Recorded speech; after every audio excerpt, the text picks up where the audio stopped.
இன்று திராவிட முன்னேற்றக் கழகத்தில் இணைந்திருக்கக்கூடிய அன்புக்குரிய நண்பர்களே, செயல் வீரர்களே,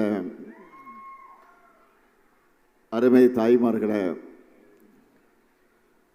உங்களை எல்லாம் நம்முடைய தஞ்சை மாவட்ட கழகத்தின் சார்பிலே நம்முடைய சந்திரசேகர் அவர்கள் வரவேற்றிருந்தாலும்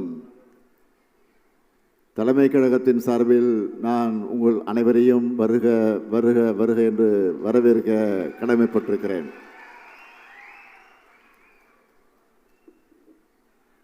இந்த நிகழ்ச்சியில் நான் பேச வேண்டிய அவசியமில்லை. நீங்கள் வருகிற வழியில் இப்படி ஒரு நிகழ்ச்சியை நாங்கள் ஏற்பாடு செய்திருக்கிறோம், வந்து தலையை காட்டிட்டு போயிட்டா போதும் என்றுதான் சொல்லி அழைத்து வந்தார்கள். நானும் அதே உணர்வோடு தான் இந்த நிகழ்ச்சிக்கு வந்தேன். ஆனால் வந்து பார்த்ததற்கு பிறகு இது என்ன இணைப்பு விழாவா, இணைப்பு விழா மாநாடா என்று எண்ணக்கூடிய அளவிற்கு இந்த நிகழ்ச்சி நடந்து கொண்டிருக்கிறது. இவ்வளவு பெரிய கூட்டத்தில் நான் பேசாமல் போனால் உங்களுக்கு நிம்மதி இருக்காது, எனக்கு நிம்மதி இருக்காது. அதனால் நானே அவரிடத்தில் கேட்டு நான் பேச வேண்டும் என்று சொல்லி நான் தான் என்னுடைய வேண்டுகோள் எடுத்து வைத்து நான் உங்களிடத்தில் பேச வந்திருக்கிறேன். நம்முடைய முன்னாள் அமைச்சர் வைத்திலிங்கம் அவர்கள்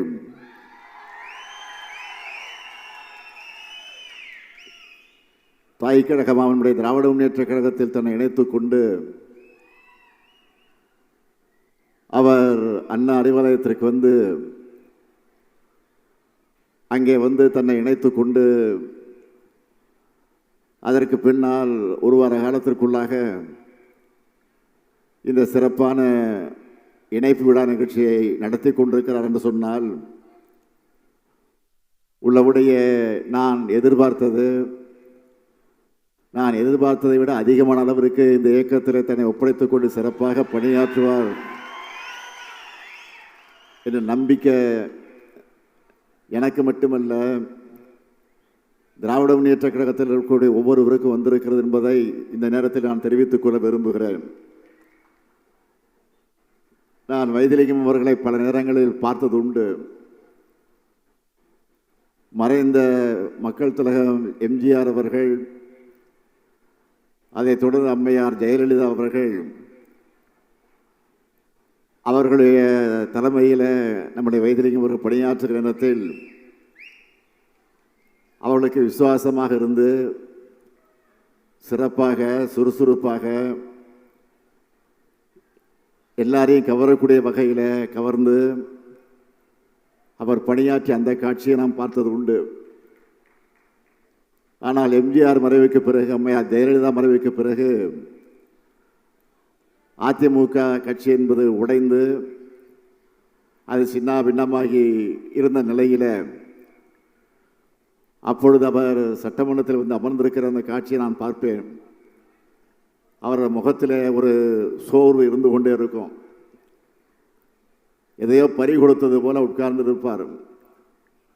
ஏதோ வேண்டா வெறுப்போடு சில கேள்விகளை கேட்பார். வேண்டா வெறுப்போடு அமர்ந்திருக்கக்கூடிய காட்சியை நான் பல நேரங்களில் சட்டமன்றத்தில் பார்த்தது உண்டு. ஆக என்ன அது என்பதை இப்பொழுதுதான் உணர்ந்து கொண்டேன். சுயமரியாதையோடு நாம் இருக்க முடியலையே, சுயமரியாதையோடு நாம் பணியாற்ற முடிய என்ற ஏக்கம் அவருடைய உள்ளத்தில் இருந்திருக்கிறது. என்ன, அவர் கொஞ்சம் லேட்டாக வந்து சேர்ந்திருக்கிறார். லேட்டாக வந்தாலும் லேட்டஸ்டாக பணியாற்ற போகிறார். அதுதான் நமக்கெல்லாம் ஒரு மகிழ்ச்சியை தந்து கொண்டிருக்கிறது. ஆக தேர்தல் நெருங்கி கொண்டிருக்கிறது. அப்படி நெருங்கக்கூடிய தேர்தலிலே மிகப்பெரிய வெற்றியை நாம் பெறப்போகிறோம் என்பதில் யாருக்கும் எல்லளவும் சந்தேகம் இருக்க வேண்டிய அவசியம் இல்லை. ஆக இணைந்திருக்கக்கூடிய தொண்டர்களை, ஏற்கனவே நம்முடைய வைத்திலிங்கம் அவர்களை அறிவாலயத்தில் நான் வரவேற்று மகிழ்ந்திருந்தாலும் இன்றைக்கு உங்களோடு சேர்ந்து அவரையும் வரவேற்று உங்களையும் வரவேற்று